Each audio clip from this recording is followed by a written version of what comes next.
Tēnā tātou katoa, good evening. In his first round of interviews today, the incoming Prime Minister was selling himself as a bread and butter politician. That included a hint about the fairness of the tax system for those struggling to get ahead. It comes as a survey of workers shows 58% say they don't earn enough to meet everyday costs. And as Simon Shepherd reports, those costs are predicted to only keep going one way. Whether you're talking to people on the street, just a pay to match inflation. My wages go up, it would really help. are looking at a survey of 55,000, the answer's the same. Needing to do extra hours, needing to make decisions about what they'll prioritise in their weekly budgets. When asked whether income has kept up with the cost of living, 55% of people said no.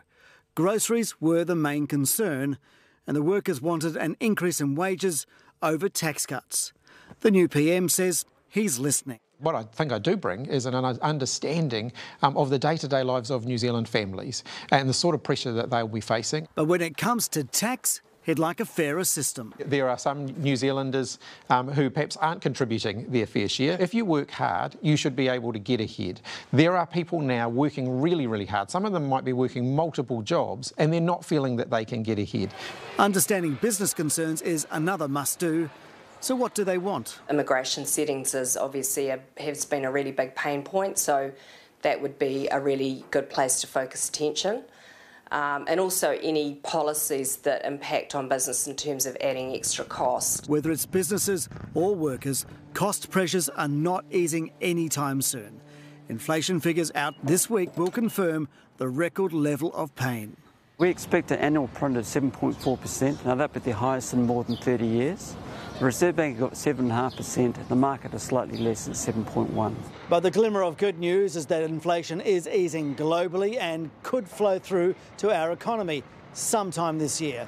And the new PM will be hoping that sometime is well before the October election. The opposition isn't fazed about the change in the team. Essentially, you've had an open side flanker just move to number 8 and a bit of a reshuffle. And if National wins, it could be another Labor reshuffle. Because I don't have a plan B. I don't intend to have a plan B.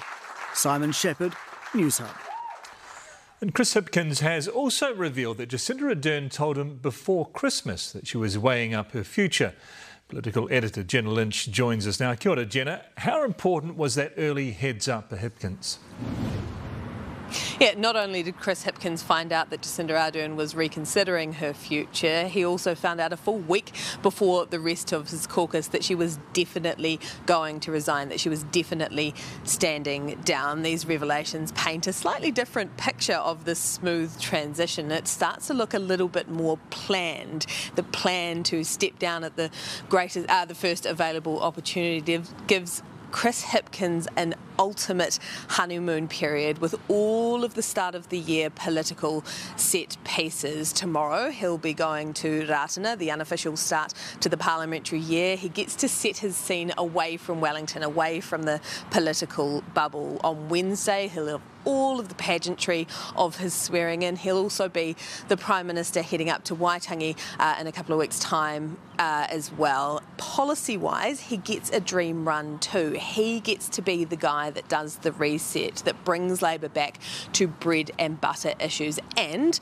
knowing Labour, in an election year, they will have a blockbuster policy in the wings waiting for him for his State of the Nation address. So everything is there on a platter for him. The back to basics PM branding has already started to take shape. All Hipkins has to do is run with it. Our political editor Jenna Lynch, tēnā koe.